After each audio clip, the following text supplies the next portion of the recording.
बालेश्वर जिला औपदा ब्लॉक अधीन पाउंसबणिया पंचायतर पाटपुर ग्राम अवस्थित पाटपुर सरकारी प्राथमिक विद्यालय वार्षिक उत्सव महासमारोह में पालित हो जाइछि। उक्त कार्यक्रम में मुख्य अतिथि भाव नीलगिर मान्यवर विधायक इंजीनियर सुकांत कुमार नायक जोगदे प्रदीप प्रज्वलन कर वार्षिक उत्सव को आनुष्ठानिक भाव उद्घाटन करथिले।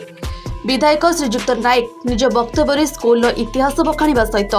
जो मुनिषी माने अंचल शिक्षार विकास पर प्रयास करथिले ताहा 138 वर्ष में पदार्पण करी बहु डाक्तर इंजीनियर आईएएस और ओएएस राजनेता कलाकार जन्म देछि ताहार पटांतर नाही।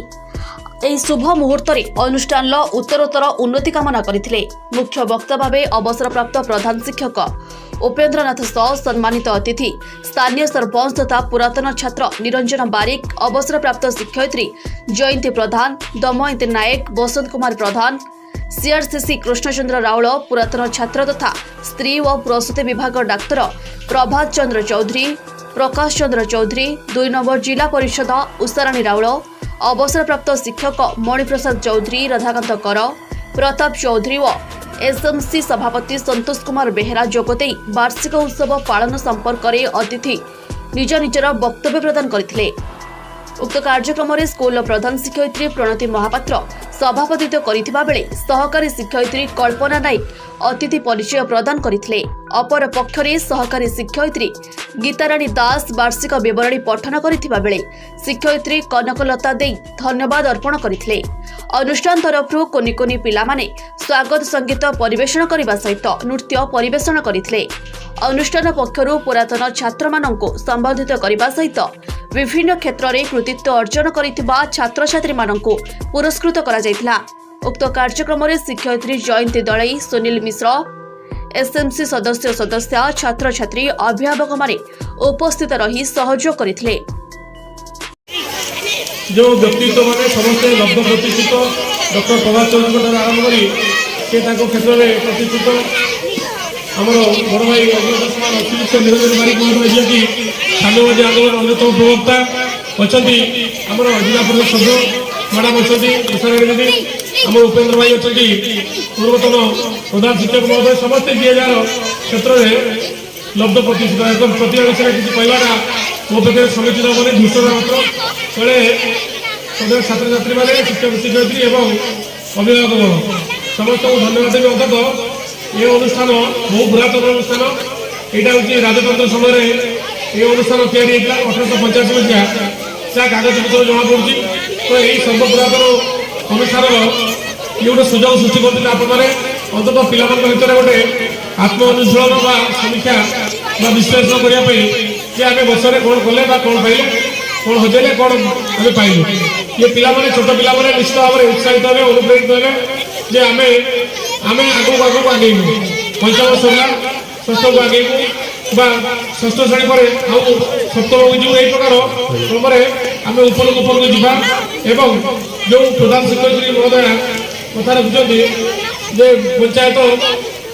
अर्थर श्रेणीगृहर अभाव किसी दूर करने सक्षम होती आउ से कथा भी आम जानलु श्रेणीगृहर अभाव अच्छी श्रेणीगृह को किपर अधिक कर क्लासरूम से विषय आम जत्न नब समय कम अच्छे अर्थ भी ना अतः भगवान निर्देश मिले आप श्रेय आशीर्वाद लाभ कले पुणी थे आम से सुजोग पाइले से सुजोग आचरण करना ये अनुष्ठान से निश्चित भाव में हम एक कथा कहले बुझी इतिहास चित्र परवर्ती अवस्था को आसवा जेटी ये विद्यालय एमती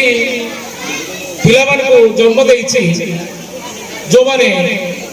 भारत इतिहास एवं विभिन्न प्रशासनिक अधिकारी भाव में सुनाम अर्जन कर